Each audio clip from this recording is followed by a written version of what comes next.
Right, the full-time whistle has blown at the Emirates. Arsenal 1, Chelsea 0. An Arsenal side who, I'm going to be completely honest, didn't really get out of second gear against us today. Came in with some major injuries. Probably their best player unavailable due to injury in Raheem Sterling. No, I'm joking, obviously, in Bukayo Saka. But also without Sterling, also without a few other big names. And to be honest, pretty dominant in the game overall. Really, really disappointing result and performance, more importantly, today from Chelsea. I am joined, as promised, by the big dog, Mr. Josh Aveste, who the people that were on the live stream had the pleasure of hearing your beautiful voice when you were helping me set it up at the beginning. Done a whole live stream for that match. Now I'm sitting down talking about it, starting to question whether or not I should have got into this whole YouTube game. I thought you were going to say your sanity. Yeah. Mate, we've been positive all season, and I think this might be one of those episodes where, unfortunately, we're going to have to tell some home truths, unfortunately. I think there's been some failures up and down the club at almost every level, and I think what I'd love to do is kind of dissect a few, if you don't mind, today. Very much happy to. Do you mind just having a little bit of a therapy session with me today? I could do that. Do you want me to stroke your head? Yeah. What I'm going to do is I'm going to get a chaise longue. I'm going to sit down. You're going to sit opposite me, and you're going to say, what did go on in your childhood? And I'll say to you, Chelsea were good then. Do you know what I mean? Yeah. The Roman Empire. The Roman Empire. There was a lot wrong with us, mate. Where do we start? Do you want to talk about the game first, and then we'll talk about the societal issues that we've got? We can talk about the game if you want. What really happened? Let's talk about the players, right? Because no, make it harder for me. Let's talk about the player. Let's talk about players that I think can walk away with their head here. What's that? Just like head level. It's not high, head level. Yeah. With their head level. We're always talking about high heads in this podcast. Who can walk away with their head level? Who can walk away with their head level? Yeah, I'm going to say Enzo Fernandez. I'm going to say Cucurella. Yeah. And not one of his finer performances, but Caicedo. I thought Caicedo played really well, to be fair. I thought Caicedo played as well as he always does. Oh, I thought he was a little bit below what I usually expect of him. But that's yeah, because you've got high standards. That's because I've got high standards for him. You've always had high standards. That's what I always heard. So Cucurella, maybe not at 3 a.m. in Enzo. Infernos. Have you ever been to Infernos? Where? Infernos in Clapham. It's a club. No. You need to go there, mate. It was ridiculous. Sticky floors. Big fan of sticky floors in nightclubs. You know a nightclub's going to be good if the floor sticks. yeah. You know what I mean? Yeah, going back to Caicedo, who I don't think has been to Inferno, same as you. I thought he was okay. Other than that, I think Pedro Neto is industrious. I think he gives his all. I think he was infuriated today with the performances around him, to be fair. He just was never getting a pass to him in a way that he wanted. And he was just running in blind corners. There was no one anywhere near him. So I think those are the only players that we can even go anywhere near being half decent. Okay. Now let's go with who were poor, and we'll obviously we'll save it. Don't. No, I think we'll start with the least poor. I think Wesley Fofana was fine. He, weird yellow cards. Overall, I thought he was decent. Badiashile had a few weird moments. But I thought Badiashile was poor. I thought Badiashile had a few all right-ish moments where he cut out the ball or didn't to pass over the top and whatnot. But I thought he had a few key moments where he was bad. We're talking about Chelsea, mate. We're talking about Chelsea, and we're talking about Benoit Badiashile at the back. I would be so surprised. I'm going to call it now. I don't think Benoit Badiashile will be a Chelsea player at the start of next season. I think he'll be offloaded pretty quickly, to be fair. So, yeah, I wasn't impressed with his performances. Colwill, fine. Does he block the shot? Do you know what's weird about it, right? He's like, again, Badiashile was the worst of the bunch. But none of the defenders even played that bad. And that is why, and we're going to get into this, that's why this was just so poor. That's why it was so poor. Because none of the defenders even had an opportunity to play that bad. Josh, am I being sour grapes here? Arsenal was shit. Yeah, okay. Well, let's say this then. No, were they or were they not? They were shit. No. Listen to me. If Arsenal finish second in the Premier League this season, it will have been the worst second place finish that we have seen in the Premier League all time. Yeah. Because they are dire. They're not great. They've scored off a header which was meant to be a flick on in this game. There you go. They weren't scoring other than that. Did they deserve to win the game? 100%. Yes, 100%. And why is that? Because what do I always say? You miss 100% of the chances you don't take. You miss 100% of the chances you don't take. What film is that from? That's from a basketball film. I got told it off Brian, but he said it ironically. Was it was it High School Musical? Was it Zac Efron saying that? Was soaring, flying. What a banger! Do you know that Zac What's Efron happened to didn't Zac? sing that? Yeah, obviously. Another guy. No, but she sung her bit. The girl. Yeah, I know, but that's Vanessa Hudgens. But she knows what she's doing. Yeah, yeah. So I just thought that everyone pretty shit. Nkunku. No. He was shit. You've glossed over this now, right? Because I think we've gone through the players that have been all right. Now give me a second, right? Christopher Nkunku and Jadon Sancho should be ashamed of themselves. They're meant to be seasoned pros. People keep saying to us, and I keep hearing it amongst Chelsea discourse, is we can't keep signing these young kids because they're not ready for the Premier League and they're not ready to make a contribution, which is a completely fair point. But when players of the pedigree and the experience that have played in European level football for years, in Christopher Nkunku and Jadon Sancho, and they put up a stinker in the way that they put out today, mate, honestly, I could win a race against both of those boys. Yeah. And I weigh 102 kilos. I could win a race with them easily. They are so slow, so ponderous. I hope that they're working right now on the paperwork to cancel that Jadon Sancho obligation. Because if they're not, then something seriously has gone wrong. And Christopher Nkunku should have been sold in January when we had the chance. Because quite frankly, his value is going down. He's not performing at all. But it's a disgrace that those two boys are on the pitch and Tyreek George is on the bench and he does way more than both of them. And do you know what the thing is, right? Earlier on in the season, I was saying that Chelsea are one of the best counter-attacking teams in Europe, right? And you've got to remember that all three areas of the pitch play into the counter-attack, right? You've got to be quick to nip the ball out, whether that be the defence, more often than not, it being Caicedo. Then you've got to deal with the turnover, right? And Caicedo, Lavia, and even Enzo Fernandez himself earlier on in the season, when he hadn't sort of come to fruition I feel like he has done maybe post sort of 10 games or so into the season, Romeo Lavia would take that ball on the turn, transition it straight away, then he would get it forward to the wide players, right? Yes, we massively miss Nicholas Jackson because the quicker players will be able to bomb on. Nicholas Jackson will be able to, again, be one of those that could take the ball with his back to goal, could take the ball in a tight area, and he could work his way out of it. And then the wider players could bomb on and do that. There were a few times today when we had the opportunity to do that. The first bit worked in terms of getting the ball. The second bit worked in terms of getting it out of that tight area. We get it on to Pedro Neto. And he's in fucking no man's land. Tumbleweed. He is in no man's land. I felt sorry for him. And it ain't Pedro Neto's fault. There's no one there. There's no one there. There's so many times today when it like Cucurella would get down the wing and I'll be like, right, this is it. Whip a ball in here. To who? Yeah.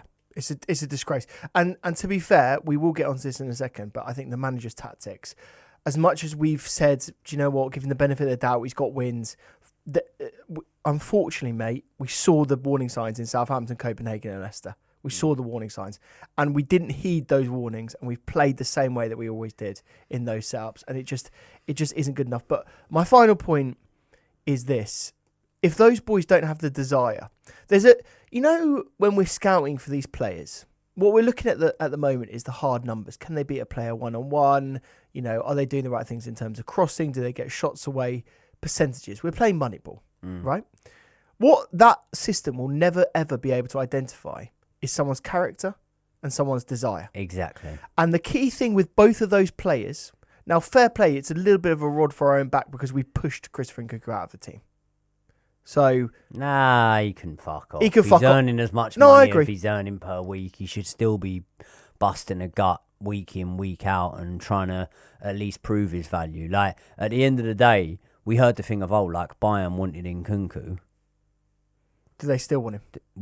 Like what? Why? Why would they want him? Why would you want him?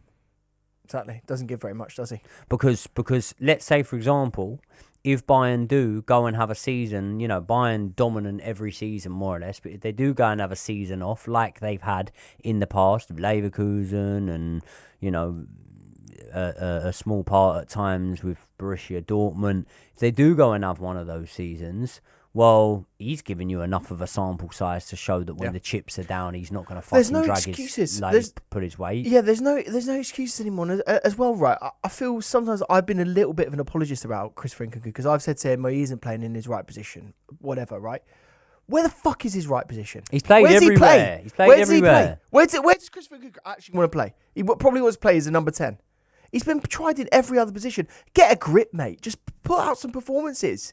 Like, get in the box. Nah, he's rubbish. He's rubbish. But fuck me, Jadon Sancho is equally as dire.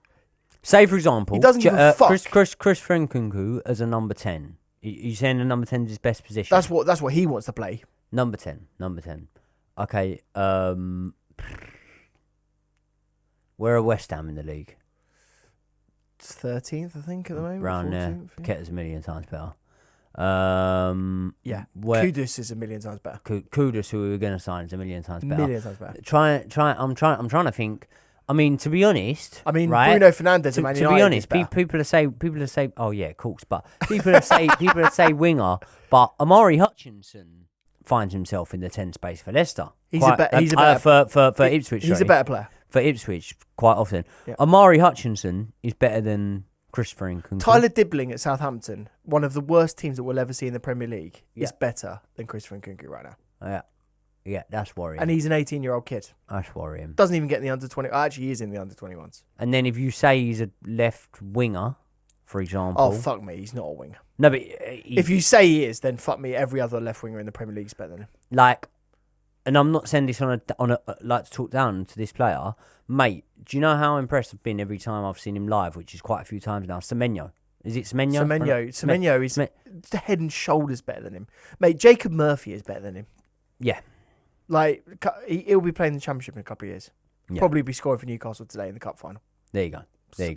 Almiron, who they've just got rid of, better than Christopher Nkunku right now. Yeah. He is. He can beat a man. He gets in the box, gets shots away. Yeah. So, mate, those were two awful players, but fuck me, the cream of the crop today, we have to talk about Robert Sanchez. Made a wonderful save in the second half. The villain of the piece. Yeah. Now, let me just ask you something. Does that save make up for his performance today? Because ultimately, can I just say to you, Robert Sanchez is the man. Once he's made that save, right? So we can only go on what he has done before that, right? And maybe we're in a different position where he's not in a scenario where he needs to make that save, had he have not let that first goal in. Obviously, remember how the corner was given away as well. It was from a Robert Sanchez mistake, was it not? Was that the one where he kicked the ball? No, I don't think... was that directly from that one? I'm not sure. It was around that time. Yeah. But no. Sorry. I don't think it was. Sorry, so Martinelli gets a shot off. And he actually saved it, Robert Sanchez. He gave the ball straight to Martinelli when he's trying to play out from the back. Literally, it was awful. Then he gets way too involved in trying to push against the Arsenal players. VAR's there for a reason. I understand VAR gets decisions wrong and stuff like that. But I believe as a goalkeeper, like... Back the VAR. If there's going to be a foul in there, then back the VAR, make the appeal, whatever. Or come for the ball, right? Now, when Robert Sanchez comes for the ball, it's never great. Never great. I'd rather he just stayed on his line. You'd rather he stayed on his line. If I'm being honest. But when he comes for the ball, it's never great. He did neither of those things in that moment, and he lets what was meant to be a pass onto the back post, basically, for someone else to get it in. Yeah. He lets that go over him, right?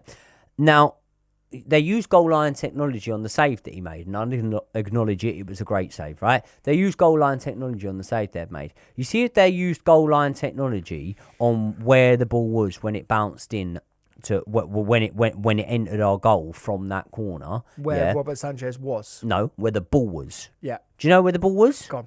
the ball was pretty much on the floor as it crossed the line. The ball was about 6 inches off of the line. Yeah. That's how low down it crossed over the line. So again, Robert Sanchez, for the ball to be, for a header to beat you and not even go in the top corner or nothing, go that low down past you and to be flicked on as a backwards header means your positioning was awful. Your attempt at the save was awful.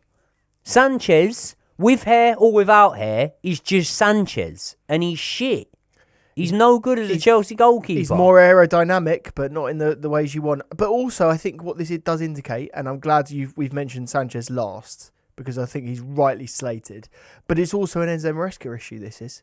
Because he, for some unknown reason, decided that Jorgensen wasn't good enough to be the starting goalkeeper after deciding that he was about 4 games ago. He makes one error against Aston Villa, which, quite frankly, it was coming through a load of bodies. It was a complete error. But fuck me, Robert Sanchez now, I don't know if it will be directly attributed to an error leading to a goal for Robert Sanchez. And that is the point. The point is he's got 5 errors leading to goals this season, more than any other player in the entire Premier League. And yet chances like that will not be counted in that stat when it is a clear goalkeeping error. By the way, when we talk about those goalkeepers that have got the 5 that are leading to goals, I would say probably all of them have started more games than Robert Sanchez. And that's exactly the point. He's had 5 games in there that he don't. And again, like the point you just made, to reiterate it, the one with the Martinelli chance today, that doesn't go down on that stat. No. It will go down on a stat as in, errors leading to big chances, but it won't. But no one, you'd have to be a statmatician to be looking for that stat. You will only know the stat errors that leads to goals. So it truly doesn't tell how often he's making those errors, how bad he is. And Enzo Maresca has to take blame when it's like, oh, we're taking him out the firing line. Listen, Jorgensen might be shit. He might be shit.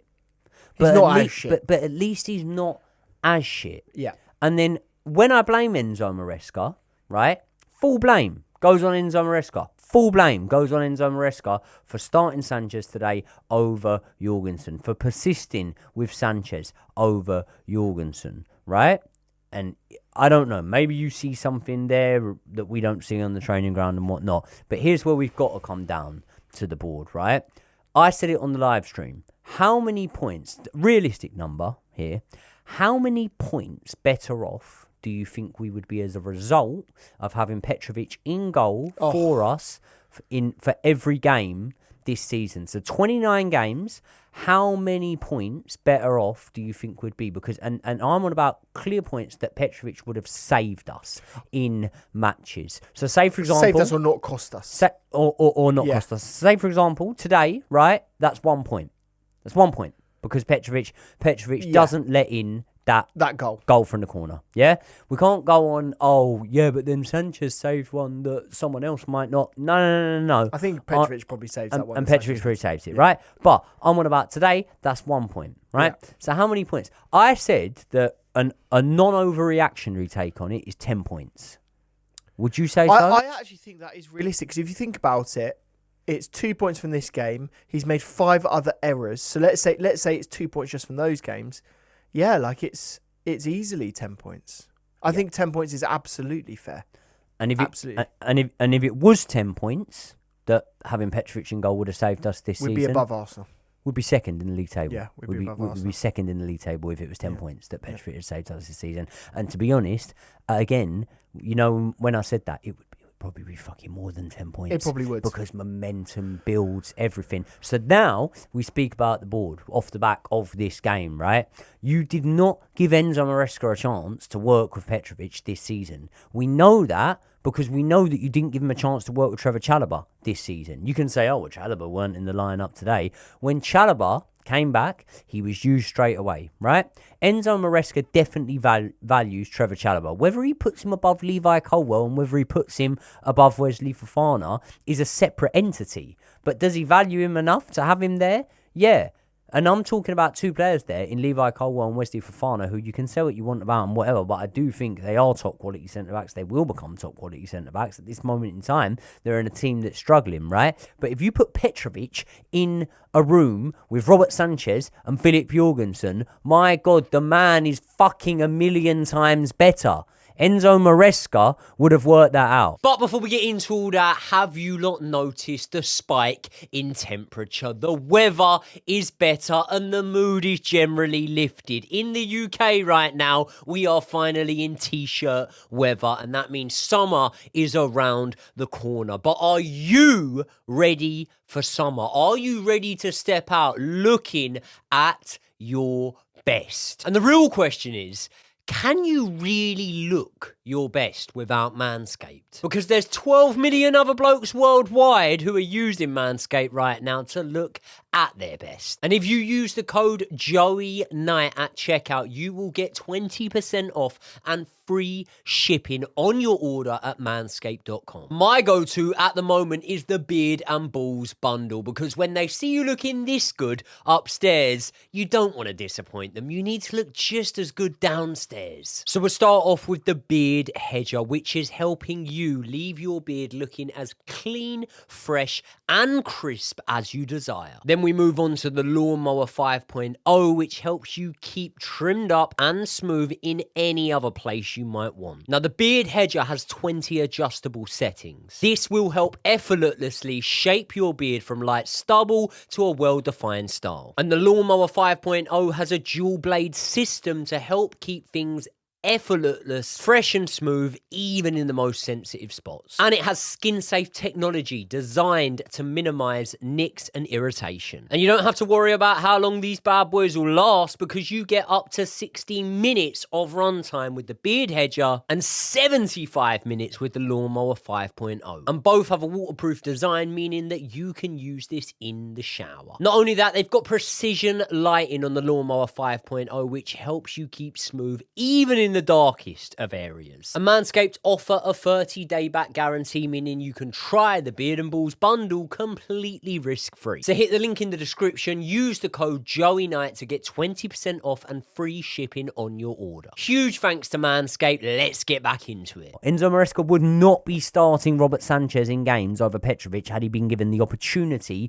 to work with him this season. I looked at our bench today, yeah, and it's like, mate, I don't want to talk about Chalobah being on the bench. I don't like even Melo Gusto. Yeah, he could have done a bit of a job on the wing maybe, but I don't want to talk about him being on the bench. Do you know what? It sounds bad. I don't even really want to talk about Romeo Lavia being on the bench. What I want to be looking at is attacking flair on the bench that we can bring on and change the game. Now, listen, the Mudryk situation is what it is. Apparently, they've not even had the B sample back yet. Fuck knows how that happens. Even boxing. It's a disgrace, by the way, though, that is. What? It's a disgrace that the Drug Administration, whoever it fucking is these days, you tell me it's not WADA or whatever it is. Whoever it is, it's a disgrace that has taken so long. Because a guy, if he's innocent. It's a disgrace if they haven't had it back. Yeah. I said apparently. Well, no why? Yeah, but as in, like, fucking hell, it would have come out now, surely. What? Are you saying why lie? Why lie if you have had it back? Well, it would have come out in the press at some point if it had come back. Mate, if they'd had it back and they would want to navigate the situation better than certain boxers who don't have the representation, the legal fees, the things like that when they're trying to handle their situations, then they could have had it back. Obviously, knowing right, it's positive, and now they're in a situation of right, how do we handle this? What do we blame it on? We need to come out of a stance that's strong straight away. But forget that. Mudryk, Noni Madueke's out injured. Okay, fine, whatever. João Felix. You let Conor Gallagher go because you wanted to bring in João Felix, right? Sorry. You let Conor Gallagher go because you wanted to bring in Samu Omorodion? Omorodion, yeah. Omorodion, right? Yeah, Samu Omorodion, right? And he's looked good. He's playing at Porto now, isn't he? Yeah. Right? He was playing at Atletico Madrid. He's playing at Porto now. He's looking good. He would have been something that we could have used with, someone we could have definitely used with, especially now with the lack of backup for Nicholas Jackson, right? No plan in there. You bring João Felix in because you feel you've gone too far with the Conor Gallagher deal and you want that pure profit from the Conor Gallagher deal, right? You bring João Felix in. João Felix gone out to AC Milan on loan. The Twitter was going mad at first. Oh, João Felix scores on his debut, whatnot. He's coming back. So Sterling. We're going to be stuck with him. And then you're talking about funding a striker through raising money, right? Have you heard this? Yes. The fund for the strikers is sell players. Going to be through selling players. Okay, but you can't sell players with high stock. You're going to need to sell players that no one desires. So now you're hoping on someone coming in for a João Felix, for a Raheem Sterling. You know, you're hoping, and actually he's played all right from little bits I've seen, but you're hoping that Villa are going to want to make it a permanent deal for Axel Disasi. You know, like there's so many in there that I just look at and I think you're not going to get lucky enough to sell these boys. We would have loved a little bit of transparency, right? If someone at the board of directors came out and said, look, this is what it is. Basically, we hold our hands up. We messed up in the first window when we spent big on the likes of Mykhailo Mudryk and the likes. I'm not saying that they messed up specifically on these exact players I'm about to read out, but on the likes of Wesley Fofana, on the likes of Koulibaly, they got a fair chunk of money back for. So yeah, but what I'm on about is like I'm on about players that we spent big on and so far have not been able to deliver on that promise. And I do include Wesley Fofana in that, by the way, because he hasn't played enough games. Harsh, I think it's. I think it's hard. I think it will prove to be harsh in the future, but I don't think at this moment in time he's now. Quality. He's quality. Probably. I would say if he can stay fit, he's probably our best centre back. There you go. So it will prove to be harsh in the future, but at this moment in time, right now, Josh. 2.5 coming towards 3 seasons after we spent 80 million euros ish on him. Has he delivered in terms of that fee? No. Has Mudryk delivered in terms of that fee? No. I think the only boys that now really you can talk about that we bought in that period is obviously Enzo and Caicedo, and you could go, okay, it was still massive fees, and maybe they haven't delivered on that fee, but Caicedo definitely, he's worth it and whatnot, and we're not really asking questions about Enzo at this moment in time, but there was a lot of ones there that we massively overpaid for. Axel Disasi, 45 million being one of them, right? If you had the transparency and you came out and you said, right, this is the situation we're in, we're a bit fucked here because we've obviously spent too much on these players, then I think, all right, Chelsea fans would still be up in arms, but we'd be able to sympathise with it. But we're left in the dark about that, and then we're left to see what we've got on the pitch today. And what we've got on the pitch today is from the defensive, even with the defensive midfielders, from the defence on, is a team that shows the failings of the board, in my opinion. But more so than anything that shows the failings of the board, and I find the timing of these announcements very interesting, is that we've just signed a new left winger who won't be with us until 2026, and we've signed a new defensive midfielder. So if you're thinking about areas in which we don't need to strengthen, I'd say defensive midfield is probably the key area that we probably don't need to strengthen. Almost everywhere else in the pitch, we need strengthening and reinforcements, including centre-back. And yet they've decided that they want to announce before that big game, announce the signing of a young kid who's going to be the next, who's meant to be the next Caicedo, but we've got no idea if he's going to be up to standards of the Premier League. And by the way, the two signings combined around 70 million euros. I think it was 60 million quid. So yeah, that would kind of make sense. Around 70 million euros. Yeah. The two of them, stick them together, they've got a combined age of 37. I could think of players that are 37 that would do a better job for us right now. It's harsh because Quenda looks really good, but yes, in terms of right now, it's a disgrace. And what my wider point, right, is that this game personified more than any other game that we've seen for the rest of the season the ineptitude of the board. And what I mean by that really is the directors of football, because they're the ones with the footballing knowledge, and they're the ones meant to be building a squad, right? Yes, we've got injuries at the top of the pitch, but as you say, they haven't invested in the striker position when we knew we needed a striker. Everyone up and down the pitch, the hundreds of thousands of Chelsea fans knew that we needed a striker. No, because the people that weren't like, or even though there was uncertainty on Nicholas Jackson, we had Mark Gu. Oh, yeah. Who's ready-made, ready to go. Yeah. 5 million quid. He came off the bench and scored a goal for Barcelona. Yeah. No, but he's got a great record in that. Mate. Yeah, that's a quality piece of. No, but football, he came off the bench and scored a winning goal for Barcelona once. Quality football. Do you want more depth? If you've got any, yeah, go for it. No, you haven't got any. No, I haven't got any. No, but he did come off the bench and scored a goal for Barcelona. In that game, he did look good. He got about 15 minutes on the pitch in that. But they're a disgrace. So we had a backup. We had a backup there. We did have a backup for Nicholas Jackson. Yeah, fair enough. Maybe I'm chatting shit. Maybe I'm completely wrong. Oh no, what about João Felix? He would have been a good backup. Actually. He could have been a backup. He would have been a good one. And he's stinking up in AC Milan. But do you know what? Maybe coming off the bench today, he would have been half decent. Is he better than Christopher Nkunku on the left wing? Yes. Yeah, 100%. Just yes. 100%. And it's not.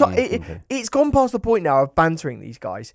It's gone to the point where it's just like, you fucked up. And you're going to have to pay for it this summer. And you're probably going to have to take a transfer ban. Because you need to do some serious fucking work. As much, mate, no joke, we could be seeing 15 sales this summer. In fact, let me just very quickly run through these with you. Sanchez, could he go? Yes. Yeah. Kepa, could he go? Yeah. Yes. Chilwell? Yeah. Badiashile? Yeah. Disasi? Yeah. Gilchrist? Yes, he'll go. He's never going to play for Chelsea. He's not good enough. Humphreys? Yeah. Carney? Yeah. Dewsbury Hall? Yeah. Ugochukwu? Yeah. Washington? Yeah. Broja? Yeah. Sterling? Yeah. Felix? Yeah. Nkunku? Yeah. Dacho Fofana? Yeah. That is above 10 players. They've got a fuckload of work to do. They keep telling us as well, PR Briefing FC. That's what we should just rebrand ourselves. PR Briefing FC. The newest one is, don't worry, we're going to raise all of these sales. We're going to do it early because we want to do it before the Club World Cup starts, because obviously that's going to take up a lot of our time. Well, fuck me. Good luck offloading those before the Club World Cup starts. And we were getting these PR briefings where we were going, talks ongoing with Aston Villa over the Axel Disasi transfer. Separate talks happening in terms of a John Duran transfer and whatever. And what that's basically saying is like, look, we're seeing what we can get for him before we... No. Just do the deal. Mate, don't tidy the garden before the fucking house is clean. Yeah. Do you know what I mean? Like, what the fuck are you doing? Like, go and do the John Duran deal. Like, go and get that done first before you even think about... That's why we're fucked from the Conor Gallagher deal. Why we sold Conor Gallagher for nothing to make up for some of the money we had wasted in that first transfer window and in transfer windows since. I'd rather have Conor Gallagher right wing than Jadon Sancho. I'm not even bantering anymore. I actually would rather have him right wing. He's probably faster. I'm not even. Nice. It's getting to a fucking grim point. Yeah. But the board have let that. Do you know what? I never thought I'd say this in the situation that we're in right now, but I feel sorry for Enzo Maresca because I think the board have armed him so poorly, and I think what I feel we're incredibly sorry for is he's the one that's got to apologise for them because they've given him an absolute rick, and really he came out and said, "I'm so pleased with the squad at the start of the season." I think what he was saying at the start of the season is, I'm pleased with it right now with the players that I have available. When you look at it, and we know what happens in Premier League seasons, people get injuries. It's very clear.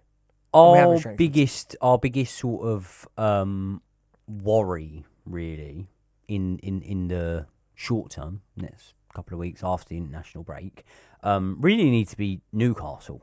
Because you look at Newcastle, they've got a game in hand on us. Obviously, they're playing in the cup final as we speak today, 0-0 still.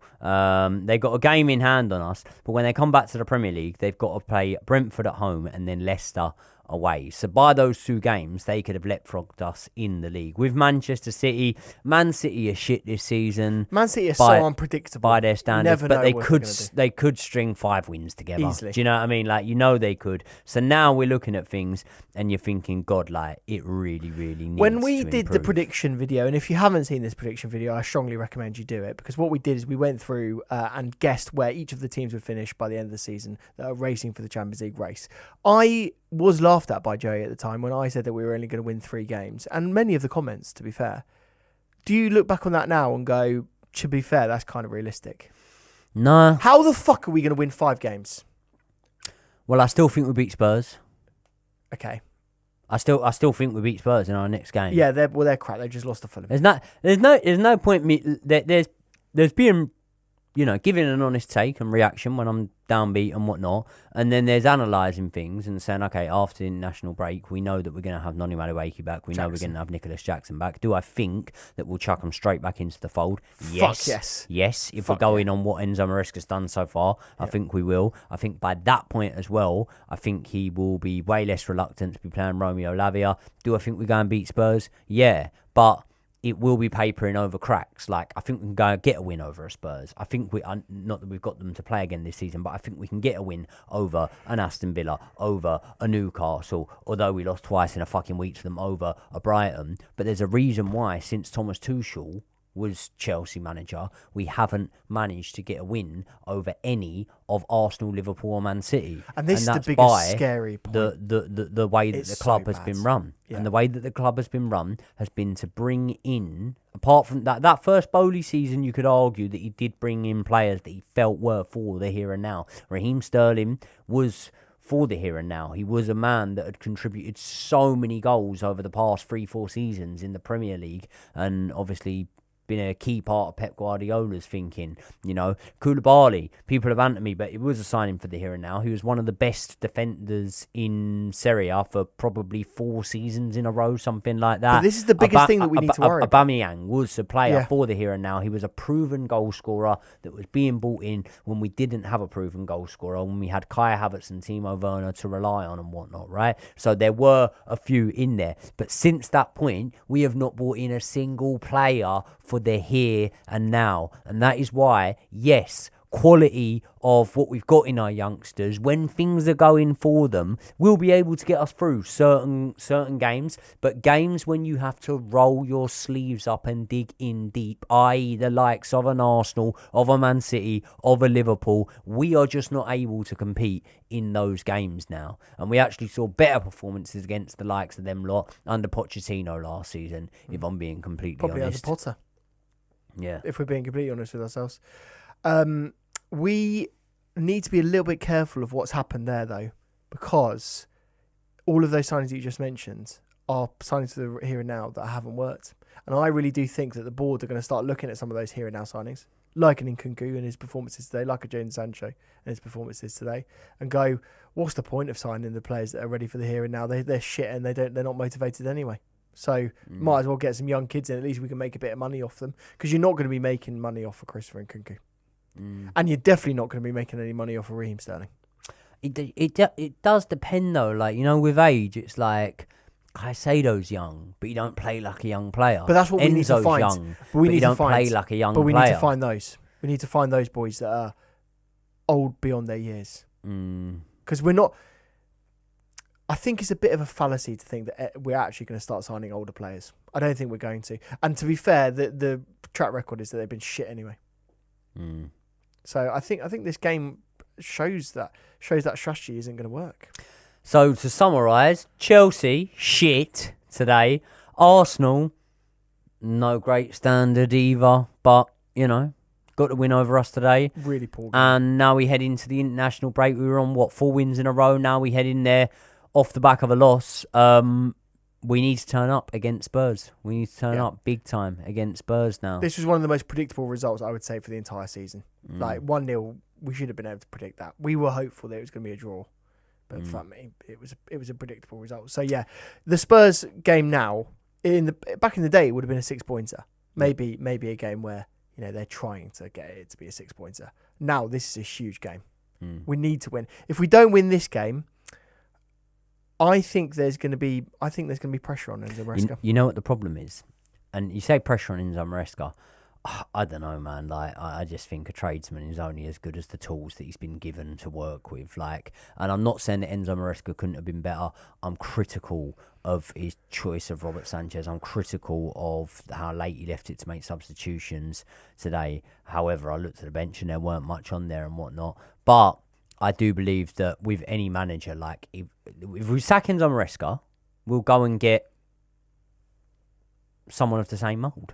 Yeah, we are not going to sack Enzo Maresca and go and get Ancelotti when he's out of contract with Real Madrid. It's not going to happen. We're not going to sack Enzo Maresca and go and get Xabi Alonso or someone. We're not going to sack. Do you know what I mean? Like, we are not going to sack Enzo Maresca and bring back Thomas Tuchel. We're not going to do that, right? We're not going to go and get a proven manager, an established manager, an older manager. We get someone of the same mould. So if we're going to get someone of the same mould, I'd rather just stick with them anyway and just see if they can grow into it and learn and whatnot and whatever, right? But the thing for me is, the problem is, right, and this is me being really pessimistic, because you know that I've said what's all that matters? Winning, 3 points, right? I honestly still believe, like, you look at that, right, after that this weekend. Now, if Newcastle go and win, and they're still drawing at the moment, if Newcastle go and win, they could suffer a bit of a come down or something like that after the cup win, and they could lose one of those games. They might not leapfrog us in the league. Man City still got some hard fixtures and whatnot. What I'm saying is, we could still finish 4th or 5th, get Champions League football, and it be deemed by the board anyway, or we aim to get back in the Champions League, even though they're saying actually it was next season. We aim to get back in the Champions League. We got back in there, and that's good enough for us, sort of thing. And it'll be, again, papering over the cracks, and they'll just continue to reappear season in, season out, until the strategy significantly changes. Or you know, like we say, waiting for these boys to come of age. But if you sign them when they're young, then it's going to take a long time. Like, we've got players like Esteval, who is a world beater in Brazil, but coming into the Premier League is going to be really hard. Kendry Pye is barely able to even, play for us at the moment because he's so young. He's not going to be ready for the Premier League. So they're all going to need some time. But then you hope that they go the way that Andre Santos did. And he looks so good that he's going to have to be in the team. But if Andre Santos looks really, really good, and you want him in the Chelsea team and not playing for Strasbourg, then why have you just signed another DM? Well, there you go. Where are they going to fit? Where are they going to fit in? It's not a trading card game, mate. You just got to, you have actually just got to build a squad. Well, people, listen, that's all I can bear to sit and speak about in terms of that game today. But linked in the description to this video is the Joey and Josh channel. We dropped something a lot more interesting, by the way, than what you saw play out at the Emirates today, which was the first of 2 videos we are doing covering the disappearance of Madeleine McCann. So that will be linked in the description. If you want something more interesting to watch, you can go over there and watch that one. We'll see you all in the next one.